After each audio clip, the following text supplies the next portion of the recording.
Құрметті ұстаздар және білім беру саласының ардагерлері, сіздерді мұғалімдер күнімен шын жүректен құттықтаймын. Сіздер елбасының жас ұрпаққа білім беру бойынша тапсырмасын орындауға зор үлес қосып келесіздер. Сіздердің жүректеріңізге балаларға деген үлкен мейірім, білім және тәрбие беруге деген ықылас бар. Ұстаз әлемдегі ең мәртебелі мамандық. Бүгінде мұғалімдер күні шын мәнінде барша халық тойлайтын мереке. Заман талабына сай, мұғалім мамандығы барынша жауапкершілікті талап етеді. Өйткені бүгінгі күннің оқушысының өз бетінше ойлауға, шешім қабылдауға үйрету қажет болып тұр.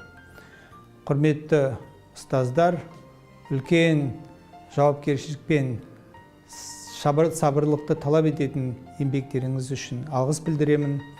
Сіздерді мерейлі мерекемен шын жүректен құттықтаймын. Денсаулық, баянды бақыт және шығармашылық табыс тілеймін.